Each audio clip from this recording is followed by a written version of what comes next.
여러분 안녕하십니까? 삼성 서울병원 소화기내과 내시경 실장 이준행입니다. 유튜브 엔도투데이 내시경 교실도 함께 운영하고 있습니다. 오늘은 위암 진단 포인트라는 제목으로 증례 중심으로 말씀드리겠습니다.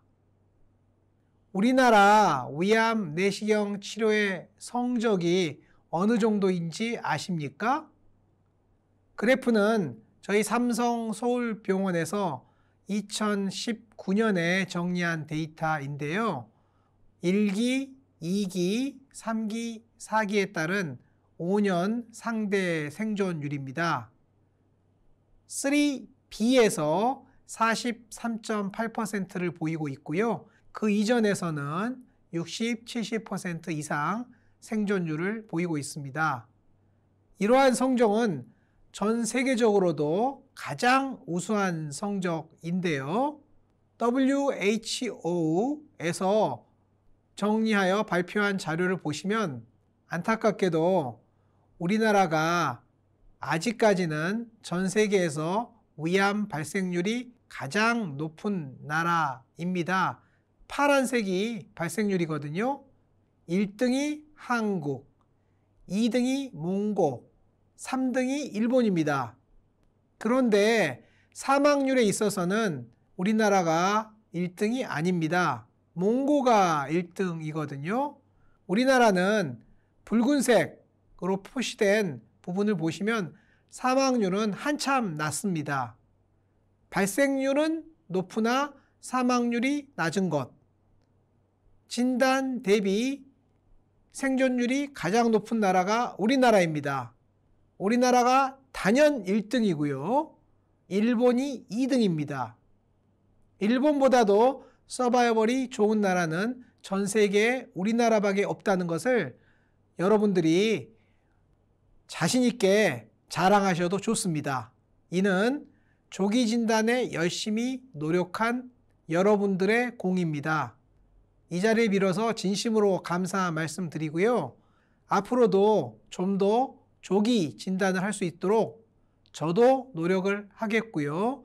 여러분들도 많은 노력을 해 주시기 바랍니다. 헬리코박터 제균 치료를 포함한 여러 가지 방법으로 예방이 완벽하게 가능하면 좋겠으나 완벽한 예방은 시간이 걸리거든요. 현재로서는 조기 진단이 정답입니다. 오늘은 기본기를 잘 배워야 한다. 적절한 검사 시간이 가장 중요하다. 맹점에 주의하고 보호막 사형 진행성 위암이 중요하다. 이지 정션 캔서가 늘고 있으니 주의하자. 등등으로 증례 중심으로 말씀드리겠습니다. 첫 번째, 기본기를 잘 배워야 한다입니다. 삼성 서울병원 엔도투데이 스타일로 내시경을 배우는 과정은 가스트로스코피 박싱과 디스크립션 엑서사이즈로 시작합니다. 이와 함께 콜로노스코피 박심 등 여러 가지 핸즈온 트레이닝을 통하여 내시경에 대한 기본 교육을 충분히 한 이후에 환자에서 진료를 하고 있고요. 이러한 노력이 진단율 향상에 크게 기여하고 있다고 생각합니다. 모든 것의 시작은 내시경 박심 훈련입니다. 특히 왼손 부츠를 이용해서 내시경을 회전시키는 토크 로테이션이 가장 중요한 동작이고요. 목넘김도 내시경 시뮬레이션 훈련을 통하여 잘 배울 수 있습니다. 우블라 옆을 지나서 레프트 피리폼 사이너스까지 직선으로 진행을 하고요. 레프트 피리폼 사이너스에서는 노브 다운을 한 상태에서 부츠업, 부츠다운을 하여 가볍게 어퍼 에소파지알 스핑터를 넘기는 훈련을 시뮬레이터에서 하시면은요, 실제 환자에서도 매우 잘 할 수 있습니다. 위의 관찰도 마찬가지인데요. 후벽에 맹점이 생기기 쉽습니다. 후벽을 주의하면서 정해진 순서대로 내시경 훈련을 하다 보면 여러분들도 금방 내시경 전문가가 되실 수 있습니다. 우리나라 50개 종합병원에서 시뮬레이터를 얼마나 가지고 있는지 조사한 바에 의하면 48%에서는 자체적으로 시뮬레이터 훈련이 가능하다고 합니다. 여러분 꼭 시뮬레이터 훈련을 받은 이후에 내시경을 시작하기 바라고요. 혹시 사정상 시뮬레이터 훈련이 어려우신 분은 저에게 연락을 주시면 제가 어떻게든지 도움을 드리려고 노력하겠습니다. 저희 병원에서 자체적으로 운영하고 있는 워크숍도 있고요. 그렇지 않고 다양한 방법이 가능하기 때문에 뭔가의 길을 찾아드릴 것을 약속드립니다. 내시경 배우기에는 왕도가 있습니다. 개인 교습이 왕도이거든요. 1:1 개인 교습 혹은 2:1 개인 교습이 가장 좋은 방법이고요. 저희 삼성 서울병원에서 하고 있는 8명 워크숍이 그 다음입니다. 8명보다 더 많은 사람이 한꺼번에 훈련을 받으면 핸즈온 트레이닝이 잘 되지 않는다는 게 저의 경험입니다. 삼성동 코엑스 옆에 후지필름 내시경 훈련실이 있는데요. 저는 종종 저희 병원 펠로우 1명 내지 2명과 함께 후지필름 삼성동 내시경 훈련실을 찾아서 이와 같은 개인 교습형 내시경 트레이닝을 하고 있습니다. 여러분들도 비슷한 훈련을 받아보실 것을 권합니다. 적절한 검사 시간이 매우 중요합니다. 적절하고 충분한 검사 시간은 몇 분이겠습니까? 2년 전 내시경 검사를 받은 60대 남성 건진 위내시경에서 선생님의 평균 검사 시간, 즉 인후부 삽입부터 인후부 회수까지의 시간은 몇 분이십니까? 잠깐만 생각해 보십시오. 정답이라고 말씀드리기는 어려운데요. 제가 추천하는 시간은 5분입니다. 우리나라에는 매우 많은 질 지표가 있으나 시간 개념이 없습니다.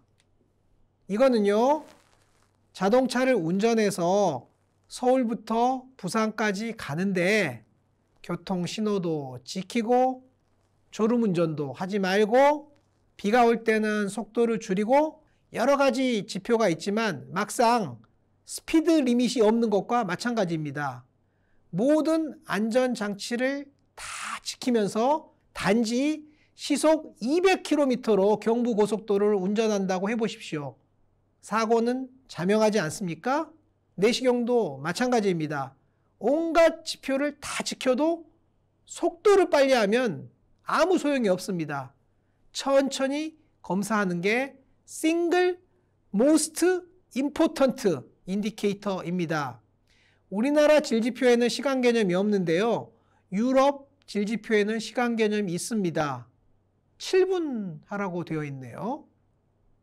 가톨릭대학교 성모병원 박재명 교수님께서 연구하신 데이터입니다. 너무 유명한 게스트로엔테롤로지 발표 논문인데요. 검사 시간이 아니고요. 12지장에서 나오는 시간입니다. 즉 3분은 검사 시간 4분을 얘기하는 건데요. withdrawal time 3분, 즉 검사 시간 4분을 했을 때 그 전과 그 이후에 현저한 네오플라지아 디텍션 레이트의 차이가 있다는 것입니다. 박재명 교수님은 3분 45초 내지 4분을 주장하기 위해서 이러한 데이터를 만지신 건데요. 저는 5분이 좋겠다라고 생각하고 있습니다. 간혹 푼두스의 다이버티쿨룸이 내시경 질지표라고 하는데요. 빨리 보다 보면 다이버티쿨룸을 발견하지 못하거든요. 다이버티쿨룸을 적절한 빈도로 발견해내는 게 적절한 검사다라고 할 수 있는데요. 문제는 다이버티큘rum의 빈도가 그리 높지 않다는 것입니다. 적절하지 않은 지표라고 생각합니다. 2, 3분 내에 발견되는 암도 있습니다. 이 암은 머스큘러스 뮤코즈까지 국한된 poorly differentiated 아데노카시노마였고 수술해서 림프절 전이가 없었는데요. 사진을 살펴본 바 검사 시작 1분 59초에 암이 발견되었던 증례입니다. 조직 검사하고 추가 사진 찍고 총 검사 시간은 7분 19초였네요. 전체 검사 과정을 살펴보면 듀오데움까지 들어가는데 걸린 시간은 46분. 네, 천천히 조심스럽게 검사했음을 알 수 있습니다. 엔트롬 위를 전체를 보고 다시 보았습니다. 즉 무슨 말씀이냐면 처음 검사에서는 발견하지 못했다는 것이죠. 두 번째 보시면서 처음으로 1분 59초에 위암이 발견되었습니다. 만약에 이 환자에서 위를 한번 쑥 보고 나왔으면 놓치지 않았겠습니까? 천천히 위의 전 점막을 2번 내지 3번 관찰하는 것이 적절한 위내시경 검사임을 보여주는 좋은 증례가 아닐 수 없습니다. 처음에는 못 보고 두 번째 보다가 발견되는 암은 상당히 많습니다. 또 다른 증례도 그렇고요. 3분 15초에 위암이 발견되었는데요. 리트로플렉션 관찰 후 내시경을 휙 빼버리면 로우바디 그레이터 커버처의 병소를 놓칩니다. 그럴 때 다시 한번 보다가 위암이 발견되는 경우가 많습니다. 처음 볼 때는 위에 공기가 적게 들어가 있거든요. 두 번째 볼 때는 아무래도 좀 더 들어가 있습니다. 그때 발견되는 위암이 많다는 것이죠. 위는요, 한번 쑥 관찰하는 검사가 아닙니다. 쑥 보시고 다시 한번 보시고 어슬렁 두리번 5분의 시간을 쓰셔야만이 위암이 발견될 수 있다라고 생각합니다. 3분 15초에 발견된 위암이었습니다. 처음에는 발견 못하고요. 두 번째 발견했다는 이야기입니다. 이 암의 침흉 깊이는 어떻게 된다고 생각하십니까? 수술을 시행하였고요. 보호만 타입 3 2cm였지만 침흉 깊이는 서브세로잘 커넥티브 티슈였거든요. 놓쳤으면 큰일 나는 암이었습니다.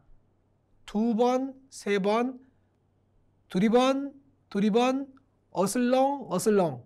네, 잊지 마십시오. 한 번 쑥 보는 검사 아닙니다. 또 보고 좌우 두리번 위에 보고 아래 보고 하는 검사가 위내시경이다 라는 점을 강조해서 말씀드립니다. T3, N0, M0 스테이지 2A였습니다. 안타까운 경우인데요.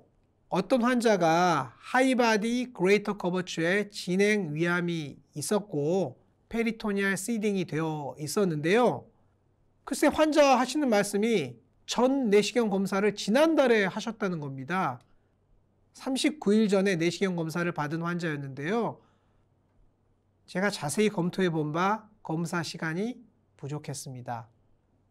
천천히 충분히 2번, 3번 검사하시면 놓칠 수 없는 암이었다 생각합니다. 이상 배울 수 있는 포인트는 검진과 증상평가는 전혀 다른 차원의 검사입니다. 증상이 있어서 검사를 하시는 분은 검진보다 좀 더 자세히 검사를 해야 된다고 생각하고요. 물론 검진을 대충 하라는 이야기는 아닙니다. 충분한 검사 시간이 필요합니다. 5분입니다. 여러분 저 내시경 25년간 해왔거든요. 아직도 검사 시간 5분 지키기 위해서 노력하고 있고요. 사실 별로 노력하지 않습니다. 자연스럽게 검사를 하면 5분 소요됩니다. 4분 이내에 검사를 하려고 보면 매우 서둘러야 되거든요. 제 말을 믿으십시오. 여러분 저 전문가거든요. 내시경 25년 이상 해왔거든요. 아직도 5분 검사하지 않으면 잠이 안 옵니다. 놓쳤을까 봐. 여러분 25년 검사하고 난 다음에 정말 베테랑이 되었다고 생각하면 검사 시간을 줄이십시오. 25년 전까지는 최소한 5분 검사하시고요. 25년 경험이 쌓이면 4분으로 줄이십시오. 제가 정할 수 있는 로어 리미트입니다. 그것보다 짧게 하는 검사는 적절한 검사가 아니다 라고 저 이준행 위내시경만 25년 해왔던 전문가 제가 자신 있게 말씀드립니다. 5분 이내의 검사는 잘못된 검사는 아닐지 모르지만 적절하지 않은 검사인 건 틀림없습니다. 적절한 공기주입은 필수적이고요. 모든 위 점막을 2번 이상 관찰하셔야 됩니다. 두리번, 어슬렁. 이게 위 내시경 검사 방법입니다. 한 번에 쭉 보고 나오는 거 아니거든요.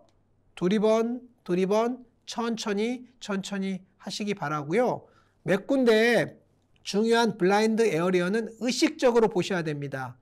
제가 강조하는 곳은 2곳인데요. 하이바디 푼두스와 위치하부 후벽입니다. 이 2곳은 의식적으로 점검하셔야 됩니다. 두리번 하다가 놓칠 수 있는 곳이거든요. 위치상부 푼두스 대만 그리고 위치하부 후벽. 사진은 아무리 많이 찍어도 소용없습니다. 퍼티그 신드롬을 잊지 맙시다. 즉 하루에 너무 많은 검사를 하시면은 뒤쪽에 오는 환자들은 자세히 볼 수가 없습니다. 1시간에 5명이 적당한 속도다 라고 말씀드립니다. 1시간에 5명이라 함은 검사 준비하고 결과 기록하는데 5, 6분, 막상 검사하는데 5, 6분. 그러면 1시간에 5명입니다. 1시간에 5명 이상 하는 검사는 퍼티그 신드롬을 가져온다. 1시간에 5명 이상 예약하지 말자라는 것을 주장합니다. 맹점. 다양한 맹점이 있습니다. 가장 중요한 맹점은 위치하부 후벽이라고 생각합니다. 위치하부 후벽에 이러한 AGC가 있었는데요. 환자께서 6개월 전에 마지막 내시경을 하셨다고 했는데 6개월 전 사진을 보니까 뭔가 이레귤러리티가 희미하게 보입니다. 이 부분은 워낙 많이 놓치기 때문에요. 두리번 해도 놓치거든요. 의식적으로 위치하부 후벽, 앵글 직상방의 후벽 이곳은 의식적으로 찾아가서 정면에서 라이트 턴을 해서 보시고요. 리트로플렉션을 해가지고 비틀어서 꼭 보시기 바랍니다. 의식적으로 보지 않으면 긴 시간 검사에도 놓칠 수 있는 것이 위치하부 후벽입니다. 거의 비슷한 부위인데요. 위각입니다. 약간 후벽 쪽. 여기도 의식적으로 확인해 주셔야 됩니다. 푼두스는 습관입니다. 나오면서 왼쪽으로 비틀어서 의식적으로 보시지 않으면 검사 시간이 길어도 놓칠 수 있는 곳이오니 위치하부 후벽과 푼두스는 의식적으로 본다라는 것을 강조해서 말씀드립니다. 그 부위거든요. 비틀어서 보아야만이 보일 수 있습니다. 앵글 오브 히스는 리트로플렉션에서 잘 보이기는 한데요. 가끔 비스듬히 보이기 때문에 놓칠 수 있어서 잘 봐라 라고 말씀드릴 수밖에 없는 거고요. 폴드 뒤에 용종이 있는데요. 왼쪽 첫 번째 사진 보면은 용종 안 보이지 않습니까? 항상 폴드가 있으면 그 뒤쪽은 들어가서 이렇게 제껴보시는 훈련이 필요합니다. 저희 병원 이혁 교수님께서 강의에서 보여주신 슬라이드인데요. 훈련을 통하여 마음속으로 코드화하기, 엔트룸, 전벽구벽, 소만대만, 위치하부, 전벽구면, 소만대만 이런 식으로 관찰하라는 건데요. 네, 좋습니다. 이것도 중요한 방법인데 여하튼 푼두스, 위치하부 후벽, 위각 후벽 직상방 여기는 매우 놓치기 쉽기 때문에 의식적으로 가서 확인해 주시기 바랍니다. 처음 배울 때 습관을 잘 들여야 합니다. 박스 시뮬레이터 트레이닝 이미지입니다. 왼쪽. 이것과 오른쪽 실제 환자에서의 검사 모습을 보십시오. 환자는 아트로픽 가스트라이티스 매우 심한 형태인데요. 주름이 잘 보이지 않지만 실제 시뮬레이션과 비교해 보시면 상당히 유사하다는 걸 알 수 있거든요. 시뮬레이션 훈련을 하면서 내시경 삽입법 습관이 잘 들면은요, 실제 환자에서 구태여 코드화를 하지 않더라도 몸에 밴 습관대로 연습할 수 있습니다. 제가 내시경 교과서 하나 썼습니다. 2022년 1월 달에 나올 예정인데요. 거기에 위 관찰하는 순서가 쓰여져 있거든요. 그 순서대로 자세히 검사하는 습관을 시뮬레이터를 통해서 익히면은요, 실제 환자에서도 실수하는 일은 별로 없다. 여긴데요. 왼쪽 보시면 푼두스를 의식적으로 돌아가서 푼두스를 보는 습관을 하셔야 됩니다. 맹점 관련한 증례입니다. 제가 우연히 검사를 하게 됐는데요. 들어갈 때 보니까 위각 호벽이 약간 이상한 것 같지만 일단 들어가야 되니까 들어갔습니다. 다시 그쪽을 보는데요. 일견 봤을 때 병소가 잘 보이지 않는 거예요. 그렇지만 위각 후벽과 위치하부 후벽은 의식적으로 봐야 한다라는 평소의 교훈에 의하여 그분을 자세히 관찰하였더니 공기를 많이 넣고 봤더니 약간의 이로우전처럼 보이는 병소가 있고 공기를 많이 넣었더니 스판테니어스 블리딩도 있었습니다. 가까이 가서 본 바 불규칙한 경계의 디프레스드 리전이었고요. 조기암 의심이었습니다. 조직 검사를 2점인가 했는데요. 아데노마로 나왔습니다. 여러분 어떻게 설명하시겠습니까? 비록 조직 검사는 아데노마였지만 암의 가능성을 설명하였고요. ESD를 시행하였습니다. 이 ESD는 평이하게 진행되었는데요. 역시 암으로 나왔습니다. 위치하부 후벽, 위각 후벽 이 부분은 의식적으로 봐야 된다라는 것을 보여주는 증례였고요. 환자가 1년 전에 내시경 사진이 있었거든요. 사진이 매우 많았는데요. 아무리 살펴봐도 오늘 위암으로 진단된 그 부위는 사진이 없었습니다. 위각 후벽, 위치하부 후벽은 의식적으로 관찰해야 된다. 요거를 오늘의 중요 토픽으로 제시드립니다. 보만 사형 진행성 위암은 제가 여러 채널을 통해서 다양히 말씀드렸기 때문에 제 유튜브를 팔로우 하시는 분들은 너무나 잘 아실 것입니다. 여러분 진단이 무엇이라고 생각하십니까? 사진 한 장으로 너무나 명료합니다. 주름이 두껍고 주름이 모자이크 패턴이면서 주름과 주름 사이에 골짜기가 보이지 않습니다. 융합되어 있는 거죠. 위에 들어가자마자 1초 만에 보만 타입4 진단할 수 있는 경우도 있는데요. 그렇지 않는 경우도 많습니다. 한번 동영상을 보면은요. 위에 들어가서 보았더니 바로 모자이크 패턴 넓은 개마고온처럼 보이고 주름과 주름 사이 골짜기가 없는 보만 타입4입니다. 알지만 살살 내려가 보았습니다. 위치하부 대만에서 엔트룸으로 넘어가는 부위에 정상과 비정상의 경계가 있었습니다. 일견 엔트룸은 인발부되지 않아 보였습니다.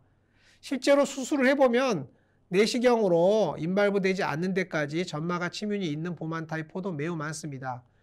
리트로플렉션에서 공기를 많이 넣었는데요. 약간 펴지는 것 같기는 합니다만 충분히 펴지진 않았고요. 카디아 주변까지 푼두스 전체가 모자이크 패턴을 보이면서 주름이 잘 보이지 않았습니다. 모자이크 패턴이라고 하는 것은요.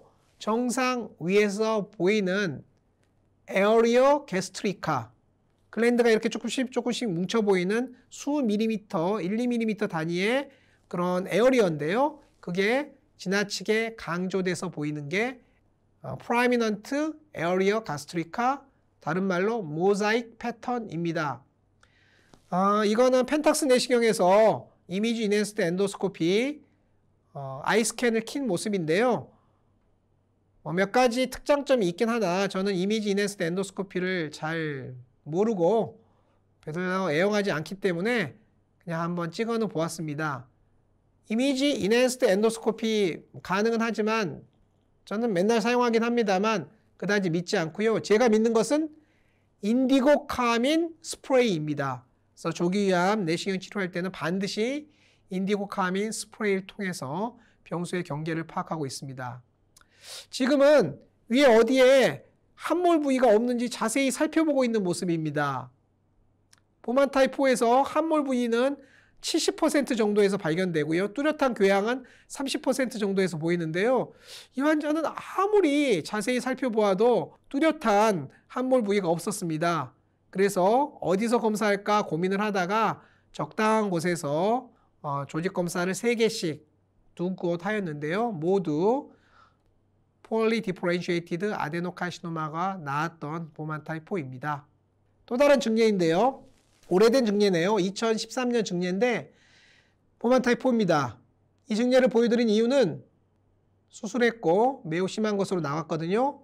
보여드린 이유는 1년 전, 2년 전, 4년 전에도 내시경을 하셨다는 겁니다.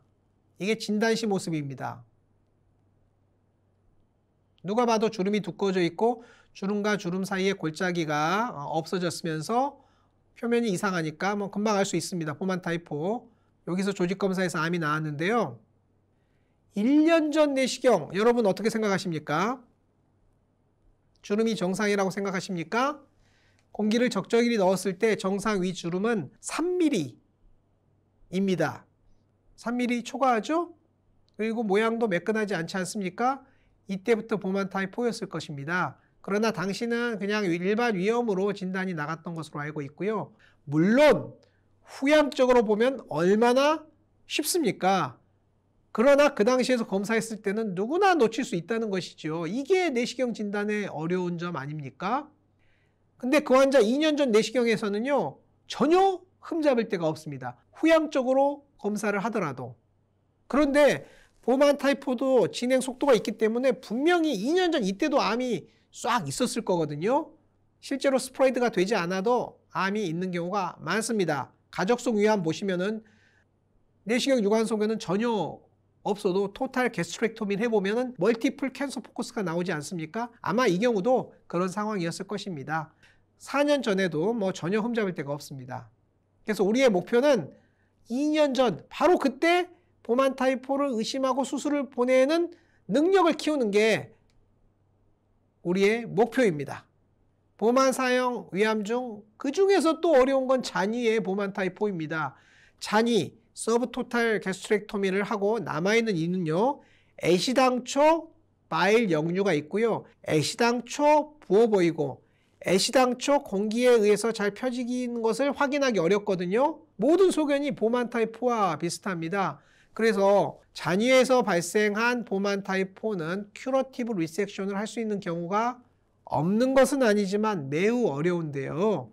대부분 주변 장기 침윤이나 페리토니얼 시딩 단계에서 발견되는데요. 그래도 우리가 열심히 공부하는 이유는 평생 한 명이라도 수술할 수 있는 단계에서 잔위 보만 타이포를 찾아보자 라는 게 우리의 목표 아니겠습니까?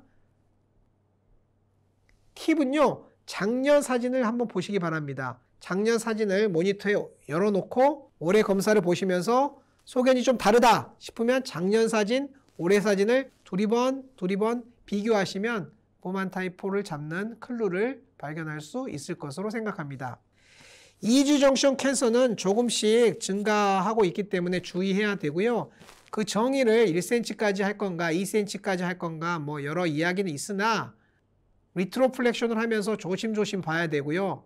들어갈 때 나올 때 종양은 없는지 잘 봐야 됩니다. 이 환자는 들어갈 때는 살짝 보이지만 리트로플렉션 하면 잘 보이지 않는 이지정션 캔서였거든요. 들어갈 때부터 주의해서 보시고요. 리트로플렉션 할 때 얼서가 내시경 자체에서 가려서 안 보이는 수가 있거든요. 이렇게 제껴가지고 360도를 모두 관찰하는 습관을 들여야 할 것 같습니다. 여기까지 제가 강조하고 싶은 포인트를 말씀드렸고요. 지금부터는 증례를 살펴보겠습니다. 증례에서 배운다. 첫 번째 증례, 잔위의 점막하 종양입니다. 점막하 종양이었을까요? 여러분, 오늘은 위암 강의하는 시간이거든요. 잘 보십시오. 아주 오래된 옛날 사진인데요. 여러분, 조기위암이라고 생각하십니까? 진행위암이라고 생각하십니까? 수술을 하였고요. 과거 방식인데 의외로 진행위암이라고 생각했는데요. SM3가 나왔습니다. 천만다행인 거죠. 서브토탈 게스트렉토미, 림프노드 다이섹션 하였고요. 재발 없이 잘 지내던 환자였는데 14년 후에 건강검진 내시경에서 점막하 종양 의심병소가 발견되었습니다. 후지필름 내시경이었네요. 여러분 어떻게 생각하십니까? EUS를 위해서 의뢰된 환자였는데요. 저는 점막하 종양인데 조직검사도 하지 않고 EUS를 의뢰한다는 것은 뭔가 정상 스텝을 넘어선 것, 해야 될 일을 하지 않은 것으로 이해하고 있거든요. 그래서 EUS를 위해서 의뢰되었으나 당연히 내시경 재검을 하였습니다. EUS가 아니고요. 그냥 내시경입니다. EUS 스코프로 위를 보면 자세히 안 보입니다. 그냥 일반 위내시경으로 검사를 하도록 하였습니다. 검사한 바 점막이 발적되어 있고 약간 이레귤라한 부분이 보였고요. 약간의 함몰부도 포함되어 있었습니다. 조직 검사를 하였더니 tubular adenocarcinoma, moderate differentiated with submucosal invasion이었습니다. 즉 SMT라고 오셨지만 SMT가 아니고요. SMT-like 캔서였던 겁니다. 실제 SMT에서 EUS의 역할은 매우 제한적이거든요. EUS를 하느니 차라리 내시경을 하면서 자세히 관찰하는 것이 훨씬 더 진단적 가치가 높다, 효용성이 높다라고 생각합니다. 수술을 하였고요. 보만 타입 3, 3.5cm, 커넥티브 티슈까지 페니트레이션 되어 있는 심한 암이었습니다. 첫 암보다 더 심하지 않았습니까? 비록 SMT로 오셨으나 EUS를 하지 않고 내시경 재검 및 상세한 조직 검사를 통하여 금방 진단을 붙일 수 있었던 경우입니다. EUS를 좋아하지 않는 제 스타일은 이런 환자 때문에 만들어졌습니다. EUS가 도움이 되는 경우보다 일반 진단 내시경이 도움됐던 경우가 훨씬 많다라는 게 저의 경험입니다. 이 증례를 통해서 EGC와 AGC 구분은 어느 정도 가능한지 생각해 봅시다. 80% 구분하시면 충분하고요. 점막하 병소가 발견될 때 적절한 조치는 점막하 병소인지 아닌지 다시 한번 잘 봐야 됩니다. 조직 검사도 하지 않고 EUS를 의뢰하는 경우는 사실 타당하지 않다고 생각하고요. 잔이암의 내시경 소견은 다양하니 주의해야 한다. 두 번째 증례는 병소의 경계인데요. 저희 임상 강사께서 이렇게 자세한 질문을 주셨습니다. 제가 보기에는 전혀 경계를 그릴 수 없었는데 수술했더니 5.8cm가 나와서 깜짝 놀랐다. 이런 내용이었거든요. 사진을 다시 보았습니다. 외부 내시경 사진을 보고 내시경 치료 가능성을 설명하였으나 병소의 경계를 확인할 정보가 부족해서 내시경 검사를 의뢰하였습니다.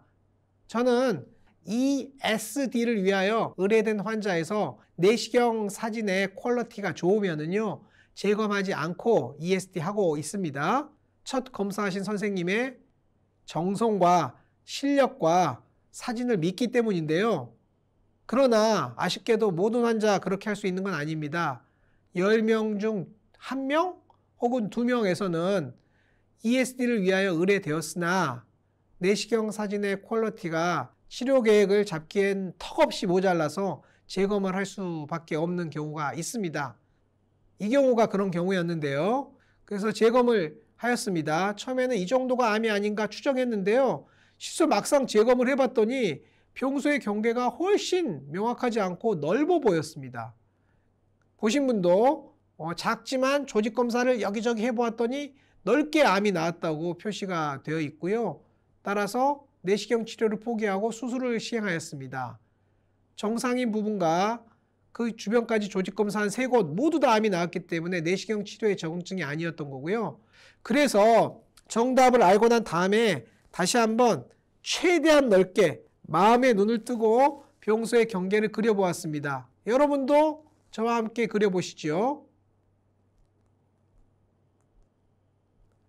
파이널 패솔로지와 패솔로지 그로스 샘플과 내시경 사진 센티미터를 고려해서 확인해 본 바 여기까지가 암이었습니다. 제법 크죠? 경계가 불분명한 암은 ESD의 대상이 아닙니다. 저희가 검사해 본 바 경계가 명료하지 않고 조금 넓게 조직 검사하였으나 전부 암이 나와서 수술이 필요할 것 같습니다. 하였고 수술하였고요. 수술해서 제법 큰 암이 확인되었고요. 패솔로지입니다. 전정부의 상당 부분을 차지한 암이었고요. 5.8cm가 나왔고 다시 보면 좀 전에 제가 말씀드린 내용에 동의하실 수 있겠습니까, 여러분? 평소의 경계를 찾는 것은 예술입니다. 매우 중요한 예술입니다. 특히 ESD를 할지 말지를 결정할 때에는 평소의 경계가 매우 중요하거든요. 물론 이미지 인핸스드 엔도스코피, 인디고카민 크로모 엔도스코피를 사용하기도 합니다. 그러나 화이트 라이트 엔도스코피에서도 서틀한 변화를 잘 보시면 상당 부분 평소의 경계를 찾을 수 있다라는 것을 웅변적으로 보여주는 증례가 아닐 수 없습니다. 경계 판정은 예술이다. 마음의 눈을 뜨고 넓게 보아야 한다. 여기서 중요한 것 중에 하나는 평소 내시경 기구를 잘 관리하셔야 됩니다. 특히 내시경 끝이 툭툭 주변에 부딪히게 되면 내시경 말단 관찰 렌즈에 크랙이 생깁니다. 금이 간다는 뜻이거든요. 금이 가면 해상도가 엄청 떨어집니다. 따라서 내시경을 아주 조심스럽게 신주단지 모시듯이 관리하셔야만이 여러분 좋은 진단을 할 수 있습니다. 나만 잘한다고 되는 게 아닙니다. 우리 간호사, 우리 세정실 직원이 모두 내시경을 매우 아끼면은요, 내시경 평균 사용기간 우리나라에서는 10년 전후 되지 않습니까? 경우에 따라서는 20년 쓰시는 경우도 있는데요. 그 기간 동안 퀄리티가 떨어지지 않고 잘 쓸 수 있습니다. 아무리 좋은 첨단 내시경을 사더라도 툭툭 부딪히면은요 금방 못 쓰게 되거든요. 잘 관리하시기 바랍니다. 필요에 따라서 색소 내시경이나 이미지 인핸스드 엔도스코피가 도움이 될 수가 있습니다. 다음은 조직형입니다. 물론 분화형과 미분화형으로 나누는 게 일본 스타일이고요. WHO에서는 웰디, 모더레이트, 푸얼리, 시그넷으로 나누지만 대강 웰디와 모더레이트 디퍼런시에이트를 분화형이 아니고 분화 조직형, 푸얼리하고 시그넷을 미분화형이 아니고 미분화 조직형으로 대강 나눕니다. 대강 나눠야지 일을 할 수 있거든요. 그래서 분화형 암, 미분화암 이렇게 쓰지는 마십시오. 왜냐하면 미분화암이라는 것은 위암 중에 매우 특이한 정말 언디퍼런시에이트 캔서가 따로 있거든요. WHO에도 있습니다. 요거하고 헷갈리기 때문에 분화형, 미분화형으로 쓰지 마시고요. 분화, 조직형, 미분화, 조직형으로 나눠서 두 개 묶어서 부르세요. 58세 여성이 poorly differentiated adenocarcinoma로 나왔고 평소의 경계도 그다지 명료하지 않았습니다. 여러분 어떻게 하시겠습니까?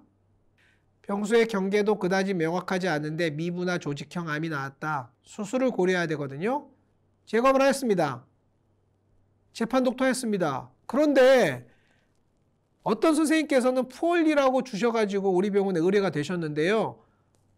우리 병원 패솔로지스트는 모더레이트 디퍼런시에이트를 주셨고요. 제검에서도 모더레이터가 나왔더라고요. 그러면 경계는 약간 불명확하지만 조금 전 케이스처럼 넓은 케이스는 아니니까 내시경 치료를 할 수 있지 않을까 이렇게 생각이 들었습니다. 그래서 환자에게 자세히 설명드렸습니다. 드문 일이지만 관찰자 간 차이가 있었습니다. 요약하면 외부에서는 푸얼리라고 하셨는데 우리 병원 선생님과 재검에서는 모더레이트 디퍼런시에 나왔고 그렇다면 저는 저희 병원 패솔로지스트를 믿고요. 이런 경우였다면 저는 내시경 치료를 해보겠습니다. 라고 설명드렸거든요. 환자는 너무 좋아하셨습니다. 수술을 해야 된다라고 들었다가 내시경 치료를 시도해 볼 수 있다라고 하니까 얼마나 좋으셨겠습니까? 그래서 내시경 치료를 했고요. 그냥 스탠다드 방법으로 진행하였습니다. 전정부였기 때문에 그다지 어려운 시술은 아니고요. 충분한 리섹션 마진을 가지고 치료를 해드렸고요. 최종 병리 결과는 moderate differentiated 22mm 라미나 프로프리아 암 20mm 전후의 라미나 프로프리아 암이 원격 전이를 보였던 경우는 아직까지 한 번도 없었거든요. 한 50mm 전후의 라미나 프로프리아 암이 원격 전이를 보였던 경우는 있었는데요.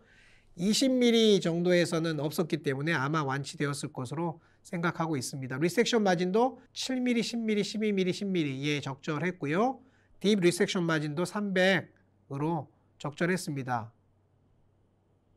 자화자찬인지 모르지만 치료 한번 잘했다. 무척 뿌듯하게 생각했던 그런 경우가 있습니다. 환자에게는 이렇게 설명합니다. 물론 오리지널 인덱스 캔서의 재발률은 1% 미만입니다. 0.5% 전후인데요. 통칭해서 이렇게 작고 라미나 프로프리아는 현실적으로 거의 재발하지 않거든요. 그러나 메타크로노스 캔서가 생길 수가 있습니다. 의사는 압니다. 오리지널 인덱스 캔서의 리커와 메타크로노스 리커를 구분할 수 있거든요. 환자는 구분 못합니다. 그래서 저는 통칭해서 재발률 5%로 설명하고 있습니다. 위암 조직 판정의 관찰자 간 차이는 생각보다 큽니다. 따라서 저희 병원에도 여러 선생님이 계시거든요. 이 선생님은 어떤 식의 진단을 주시는지, 이 선생님은 어떤 식의 진단을 주시는지, 이 선생님은 어떤 식의 진단을 주시는지 알고 있다가 애매한 결과가 나올 때 꼭 상의하셔야 됩니다. 내가 의뢰한 패톨로지를 봐주시는 선생님의 성향을 잘 파악하는 것이 내시경 치료의 시작입니다. 물론 암이냐 아니냐를 판단하는 것도 마찬가지입니다. 분화 조직형과 미분화 조직형의 구분이 애매하거나 관찰자가 차이가 있을 때에는 less invasive treatment를 선택한 후 추가 치료 여부를 고려하는 것도 나쁘지 않을 것 같습니다. 즉 애매할 때는 병이 작으면 일단 물론 다이아그노스틱 ESD라고 부를 수도 있고 아닐 수도 있는데요. 조금 넓게 인디케이션을 잡고 내시경 치료를 해보고 애매하면 수술을 하는 것도 2단계 접근법도 크게 나쁘지는 않겠다 말씀드립니다. 제가 오늘 가지고 온 마지막 증례입니다. 위전이. 위암이 딴 데로 전이한 게 아니고요. 다른 암이 위로 전이한 그런 경우인데요. 브레스트 캔서 환자인데 위암 전이었던 경우입니다. 팔퍼블 레프트 수프라클라비큘라 노드로 MUO에 준해서 검사하여 레프트 브레스트 캔서 with 멀티플 메타스타시스로 진단된 환자셨는데요. 확인이 됐고 진단했다는 얘기입니다. 가타3 포지티브 나왔습니다. 그런데 CT에서 위벽이 조금 두꺼운 것으로 나왔고 위 주변에 림프노드들도 커져 있는 것으로 나와서 내시경이 의뢰됐는데요. 내시경을 해본 바 여러분 어떻게 생각하십니까? 위는 비교적 중간 이상 펴지고요. 그런데 주름이 두껍고 주름과 주름 사이의 간격이 좁고 일부 오만 타입4에서 보이는 프라미넌트 에어리어 게스트리카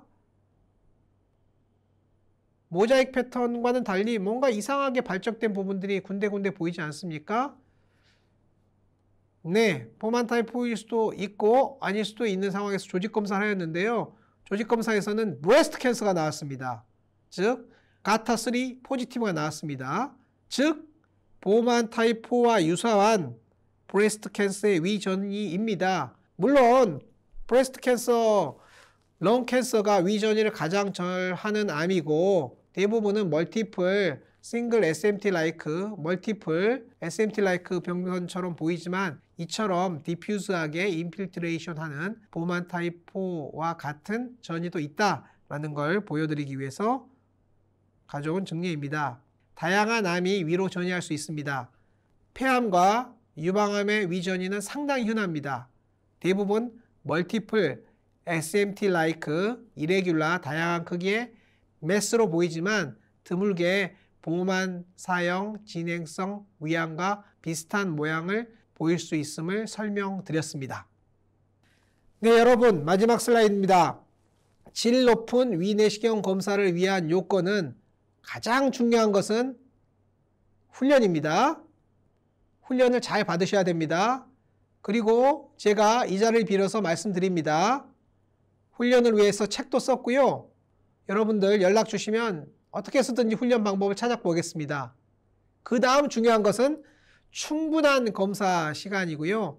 증상에 대한 평가 필요하고요.